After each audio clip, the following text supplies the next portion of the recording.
تو میں نے آپ سے بتایا کہ یہ قدر جو ہے، ایک تو اسی سے لفظ قدرت بنا ہے، اور نمبر دو اسی سے کسی شے کی قدر و قیمت، اور پھر اسی کے معنی ہے اندازہ مقرر کر دینا، کسی شے کا اندازہ مقرر کر دینا، یہ قدر ہے۔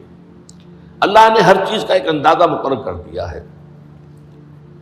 اور قدر مقادیر، مشکات شریف میں ایک پورا باب ہے ایمان بالقدر، اس کا عنوان ہے صحیح معنی میں۔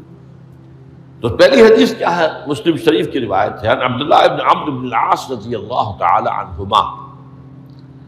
حضرت عمرو بن العاص جو بڑے سرداران قریش میں سے تھے، بڑے سیاستدان تھے اور بڑے بہادر انسان بھی تھے، ان کے بیٹے ہیں عبداللہ۔ اور بڑی دلچسپی کی بات یہ ہے کہ باپ اور بیٹے کے مزاج میں بود المشرقین تھا۔ وہ تھے جنگجو اور سیاستدان اور بڑے سرداروں میں سے، یہ تھے انتہائی زاہد و عابد، انتہائی زاہد و عابد۔ انہی کے بارے میں آتا ہے پوری رات کھڑے رہتے تھے نوافل میں، اور ہر روز روزہ رکھتے تھے، جس پر حضور نے یوں کہنا چاہیے کہ ڈانٹ پلائی۔ آپ کو اطلاع ہوئی، آپ نے بلایا، یا عبداللہ اولم اخبر انک تقوم اللیل و تصوم النہار تصوم الدہر، کیا مجھے یہ خبر نہیں دی گئی ہے؟ یعنی مجھے یہ خبر ملی ہے کہ تم پوری رات کھڑے رہتے ہو، نماز پڑھتے ہو، تم ہر روز روزہ رکھتے ہو، اب کیا کرتے؟ بلا یا رسول اللہ، جھوٹ بولنے کا تو یارہ ہے ہی نہیں، اور ہو بھی نہیں سکتا۔ فرمایا لا تفعل، سخت سے بات۔ وہ عبداللہ ابن عمرو ابن العاص رضی اللہ تعالیٰ عنہما اس کے راوی ہیں، قال رسول اللہ صلی اللہ علیہ وسلم کتب اللہ مقادیر الخلائق قبل ان یخلق السماوات والارض ب50,000 سنہ۔ اللہ تعالیٰ نے مقداریں اور تقدیریں، ابھی دو الفاظ میں بولوں گا تاکہ آپ کے ذہن میں بات رہے، معین کر دی تھی، لکھ دی تھی آسمانوں اور زمین کی تخلیق سے 50,000 سال قبل۔ یہ ہے قدر، ہر چیز کی ایک تقدیر جو ہے وہ معین ہوئی ہے۔ اب آئیے اس میں کتاب سے مراد کیا ہے؟ جو آیت میں نے دوسرے نمبر پر پڑھی آج، سورہ حدید کی آیت، ما اصاب من مصیبۃ فی الارض ولا فی انفسکم الا فی کتاب من قبل ان نبرأ۔ کتاب سے مراد کیا؟ نہیں پڑتی تم پر کوئی مصیبت، کوئی تکلیف، نہ زمین میں نہ تمہاری جانوں میں۔ زمین میں سیلاب کا آ جانا، زلزلے کا آ جانا، کوئی اور اس طرح کی عمومی ہلاکت کا آ جانا، عمومی تکلیف کا آ جانا۔ تمہاری جان میں اچانک جو ہے تشخیص ہو گیا کینسر ہے، اچھے بنے تھے، ٹھیک ٹھاک چل رہے تھے، کوئی معمولی سی تکلیف ہوئی، انویسٹیگیشن کیا تو معلوم ہوا تو کینسر ہے، اور وہ کافی بڑھ چکا ہے۔ لیکن جو شے بھی آتی ہے، چاہے تمہاری جان پر آئے چاہے زمین پر آئے، وہ ایک کتاب میں لکھی ہوئی موجود ہے، اس سے پہلے کہ ہم اسے ظاہر کریں۔ یہ تمہیں مشکل نظر آئے گا، ان ذالک علی اللہ یسیر، یہ اللہ پر بہت آسان ہے، بہت آسان۔ اللہ کا علم کامل ہے۔ تو معلوم ایک بات جان لیجئے کہ حقیقت کتاب سے مراد اللہ کا علم قدیم ہے۔ اللہ کا علم حادث نہیں ہے، معاذ اللہ ثم معاذ اللہ، کہ کوئی شے ہوئی تو اس کے علم میں آئی۔ یہ ہمارے ہاں بعض گمراہ فرقوں کا عقیدہ ہے، اسے بدع کہتے ہیں، کہ اللہ کے علم میں بدع بھی ہے، یعنی کسی واقعے کے ظہور کے بعد اس پر کسی شے کا منکشف ہونا، معاذ اللہ ثم معاذ اللہ۔ یہ شان خداوندی سے بہت بڑی ہے۔ وہ تو عالم ما کان و ما یکون ہے، جو بھی کچھ تھا اور رہا ہے آج تک ہمیشہ سے ہے، اور جو بھی کچھ ہوگا وہ سب اس کے علم میں آن واحد میں موجود ہے۔ آن واحد، یہ آن واحد کے لفظ کو اچھی طرح سمجھ لیجیے۔ مجھے سب سے پہلے تجربہ ہوا تھا، یہ سن میرا خیال ہے کہ 67-68 کی بات ہے۔ میں نے پہلا ہفائی سفر کیا تھا لاہور سے کراچی۔ اس وقت فوکر چلتا تھا، فوکر فرینڈشپ، چھوٹا جہاز کے چڑیا والا، اور کرایہ 90 روپے تھا نائٹ کوچ کا۔ آج آپ تصور کیجیے. تو میں چونکہ مجھے جغرافیہ سے دلچسپی ہے اور فوکر زیادہ اونچا نہیں ہوتا، تو میں دیکھتا جا رہا تھا کھڑکی سے، اس وقت ہم کہاں پہنچ گئے، اب کہاں پہنچ گئے. اب جو روشنیاں نظر آ رہی ہیں کس شہر کی ہیں؟ یہ اکاڑے کی آ گئی، یہ ساہیوال کی آ گئی، یہ آگے اور آگے آئی. ایک دم میں نے دیکھا کہ 3 شہروں کی روشنیاں میں ایک وقت دیکھ رہا ہوں. لودھرا، بہاولپور، سماسٹا. مجھے خیال آیا کہ جب میں ٹرین سے سفر کرتا ہوں، کراچی جاتا ہوں، تو لودھرا پہنچتا ہوں تو میں سمجھتا ہوں کہ ابھی بہاولپور آدھا گھنٹے بعد آئے گا. وہ مستقبل کی شے ہے میرے لیے. بہاولپور پہنچتا ہوں تو لودھرا میرے لیے ماضی کی بات بن جاتی ہے. آدھے گھنٹے پہلے لودھرا آیا تھا، اور آدھے گھنٹے کے بعد جو ہے سماسٹا آئے گا. وہ میرے لیے مستقبل بن گیا، لودھرا ماضی بن گیا. لیکن اس بلندی پر میں بیک وقت دیکھ رہا ہوں لودھرا کو بھی اور بہاولپور کو بھی اور سماسٹا. یہ معاملہ جو ہے اس کو 1 ملین بلین سے ضرب دے لیجئے. اللہ تعالیٰ اس بلند مقام سے دیکھ رہا ہے جہاں اس کے مشاہدے میں، اس کے علم میں ماضی اور مستقبل کا کوئی سوال ہی نہیں. آنے واحد، آنے واحد، آنے واحد. تو یہ در حقیقت کتاب جسے کہا گیا قرآن مجید میں بار بار بہت جگہوں پر آیا. تو یہ کتاب جو ہے در حقیقت اللہ تعالیٰ کا علم قدیم، اس میں سب کچھ موجود ہے، ہمیشہ سے موجود ہے، لکھا ہوا موجود ہے، اور کوئی غلط نہیں ہو سکتا. آگے چل کر گفتگو ہوگی اصل میں بعد میں کہ تقدیر کے جو عام عقیدے میں ہم تقدیر کہتے ہیں اس کے 2 پہلو ہیں. ایک پہلو ہے ما اصاب علی الانسان، جو کچھ انسان پر آتا ہے مصیبت، جیسے ابھی آیت میں نے پڑھی ما اصاب من مصیبت فی الارض ولا فی انفسکم. ہم ہر وقت زد میں ہیں، کوئی تکلیف آ گئی، کوئی مصیبت آ گئی، کوئی بیماری آ گئی، کوئی حادثہ ہو گیا، کوئی بچہ فوت ہو گیا، کوئی عزیز جو ہے وہ فوت ہو گیا. یہ ہر وقت حوادث ہے. تو جو بھی کچھ پیش آتا ہے وہ علم خداوندی میں ہمیشہ سے تھا. یہی وجہ ہے کہ ایک اور حدیث ہے ابن الدیلمی سے، لمبی حدیث ہے وہ، لیکن اس کے اندر جو آخری ٹکڑا ہے وَتَعْلَمَ، یعنی انسان کے نجات کے لیے لازم ہے کہ یہ بات بھی تم جان لو انما اصابک لم یکن لیخطئک وانما اخطأک لم یکن لیصیبک ولو مت علی غیر ھذا. اگر تم اس کے سوا کسی صورت پر ہوگے تو جہنم میں داخل ہو جاؤ گے، لدخلت النار. یہ جان لو کہ جو چیز تم پر آئی وہ آنی ہی آنی تھی. دیکھیے ہوتا کیا ہے، کاش کہ میں اگر یوں کر لیتا تو یہ نہ ہوتا. بس یہی ایمان بالقدر کے منافی ہے. جو ہوا ہے وہ اللہ تعالیٰ کے ہاں تو پہلے سے طے تھا، ہونا ہی تھا. تمہاری کوئی تدبیر، کاش کہ میں اس وقت یہ کر لیتا. یہ لو، اسی لیے ایک حدیث میں الفاظ آئے ہیں ان کلمۃ لو تفتح عمل الشیطان. اس لو سے، کاش، اس سے شیطانی عمل شروع ہو جاتا.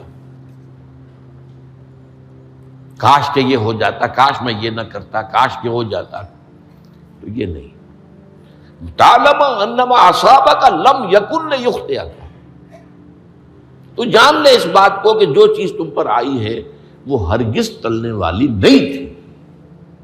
کوئی تدبیر تم کر لیتے، کوئی کسی وقت کوئی ہیلا کر لیتے، کوئی تم قدم اٹھا لیتے، کچھ بھی کر لیتے، وہ تو آنی ہی آنی تھی. وما انما اخطاک، جو چیز تم سے چھوٹ گئی، رہ گئی، نہیں ملی.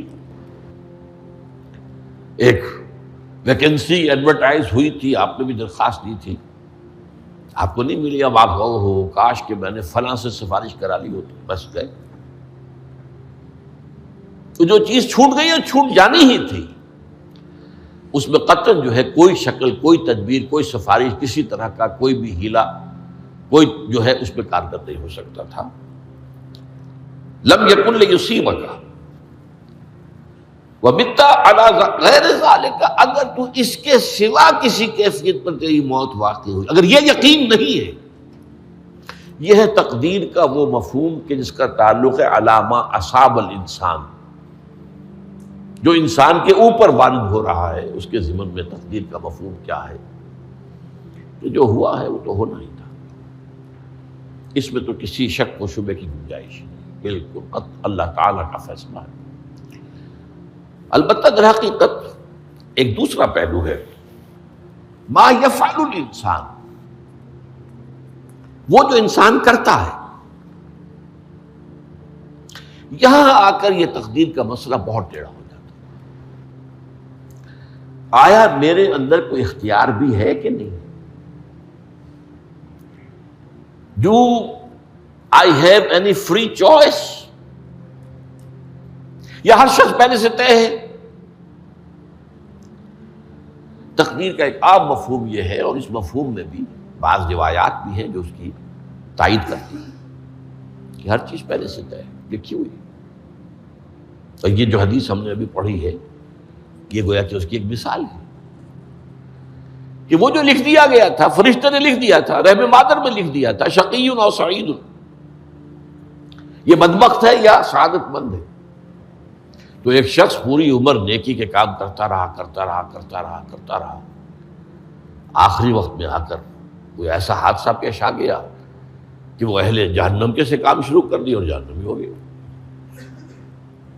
یا ایک شخص ساری عمر جو ہے جہنمیوں کے سے کام کرتا رہا، آخری وقت میں آ کر کوئی ایسی توفیق ملی، کچھ ایسا معاملہ ہو گیا، توبہ کر لی اور اس نے جو ہے اہل جنت کے سے اعمال شروع کرنے کی ضرورت ہوگی۔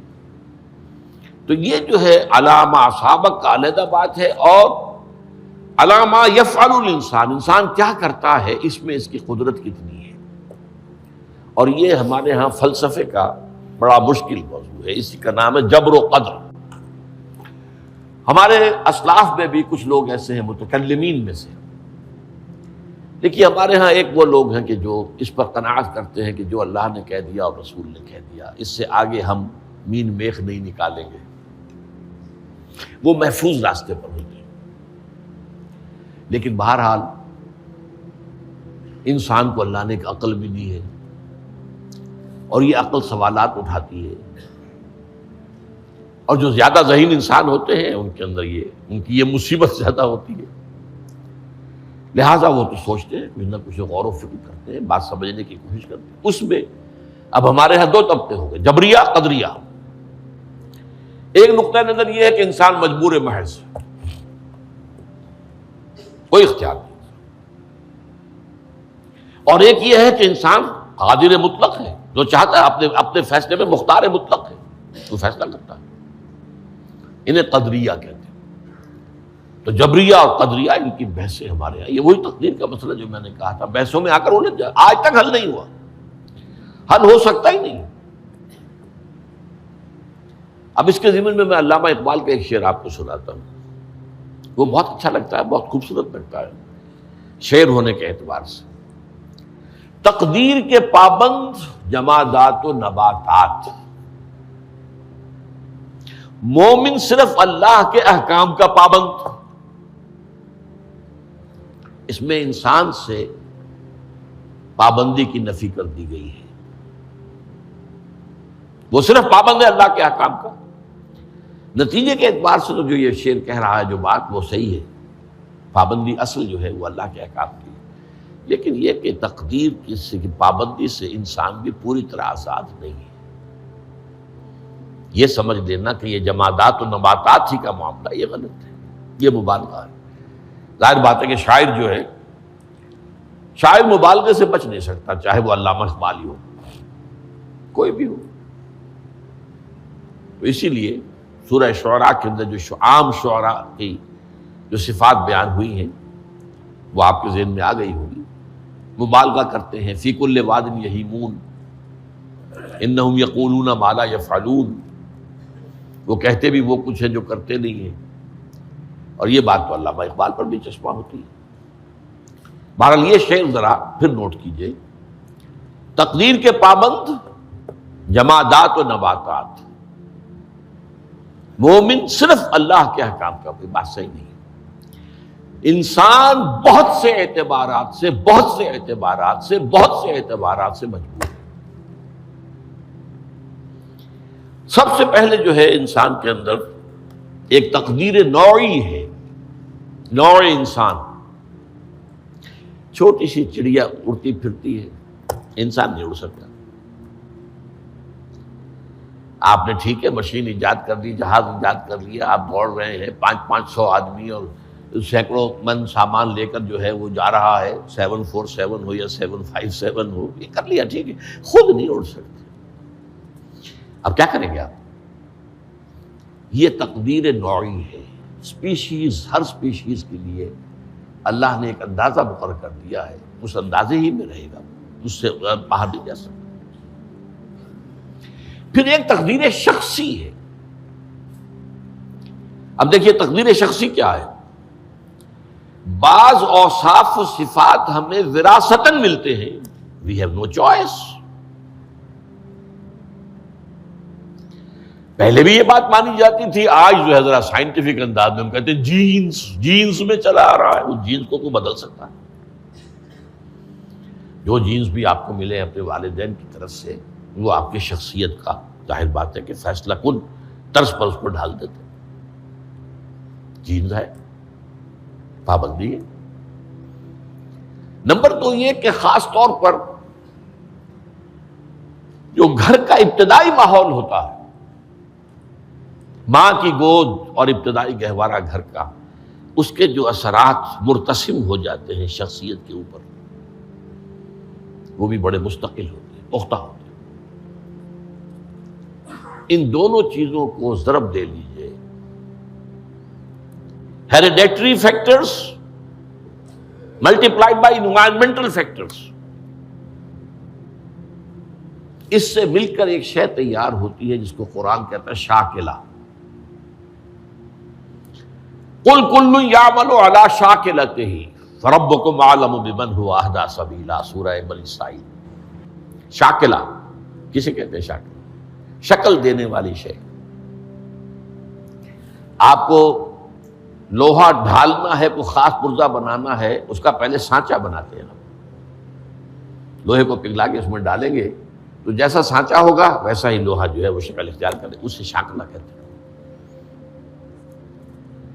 یہ شاکلہ جو ہے ہر انسان کا، اس سے باہر انسان نہیں جا سکتا۔ اس کے اندر سٹرگل ہوگی، اس کے اندر اس کی جد و جہد ہوگی، لیکن اس کا یہ مطلب نہیں ہے کہ اس کا کوئی فری چوائس ہے۔ فری چوائس ہے، لیکن وہ فری چوائس انہی حدود کے اندر کام کرے گا، اس سے باہر نہیں۔ اس بات کو مختلف احادیث میں حضور نے بہت خوبصورتی سے بیان کیا۔ ایک حدیث بڑی اہم ہے، بڑی اہم ہے، الناس کالمعادن، انسانوں کی مثال بھی معدنیات کیسی ہے۔ اب سونے کی معدنیات میں سے سونے کی جو اور ہے، اب پتہ نہیں اردو میں مجھے معلوم نہیں اور کا ترجمہ کیا کرتے ہیں عام طور پر، لیکن جانتے ہیں اور وہ کچی دھات جس سے کو صاف کر دیتے ہیں تو پھر وہ دھات جو ہے خالص شکل میں سامنے آ جاتی ہے۔ سونے کی اور سے سونا بنے گا، چاندی کی اور سے چاندی بنے گی، سونا تو نہیں بن سکتا، جتنا چاہے صاف کر لیں، وہ اور تو مستقل ہے۔ الناس کالمعادن خیارکم فی الجاہلیت خیارکم فی الاسلام، جو تم میں جاہلیت کے دور میں، پری اسلامک دور میں جو بہترین تھے، وہی اسلام میں آ کر بہترین ہوئے۔ وہ اور سونے کی تھی، وہ صاف ہو گئی ہے، اور سونا جو ہے وہ نکھر کر خالص سونا بن کر آ گیا ہے، اسلام نے صاف کر دیا۔ وہ چاندی کی اور تھی، اسلام نے اس کو صاف کر دیا ہے، وہ نکھر کر چمکتا ہوا جو ہے وہ چاندی بن گئی۔ لیکن یہ کہ اذا فقہوا، البتہ پھر اس میں ایک اضافہ کیا حضور نے، جبکہ ان کے اندر دین کا فہم داخل ہو جائے، تو یہ کہ جو بہترین پہلے تھے وہی بہترین اب ہوں گے۔ اسلام لانے سے پہلے بھی بہترین ابو بکر تھے، اسلام لانے کے بعد بھی بہترین ابو بکر۔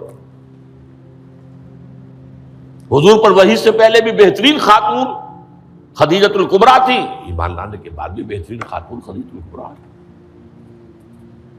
اور دوسری حدیث سنیے، عن ابی الدرداء رضی اللہ تعالی عنہ قال بینما نحن عند رسول اللہ صلی اللہ علیہ وسلم اسی حال میں کہ ہم ایک روز ہم حضور کے پاس تھے، نتذاکرون ما یکون، اور ہم ذرا سوچ رہے تھے کیا کیا کچھ پیش آنے والا ہے دنیا میں۔ اذ قال رسول اللہ صلی اللہ علیہ وسلم، جبکہ حضور نے ہم سے ایک بات کہی، بڑی غور سے سنیے۔ اذا سمعتم بجبل ان زال عن مکانہ فصدقوہ، اگر تم یہ سنو کہ کوئی پہاڑ اپنی جگہ سے ٹل گیا تو مان لینا۔ وَإِذَا سَمِعْتُم بِرَجُلٍ تَغَيَّرَ عَنْ خَلْقِهِ فَلَا تُصَدِّقُوهُ، اور اگر تم سنو کہ کوئی شخص جو ہے وہ اپنی سرشت سے، اپنی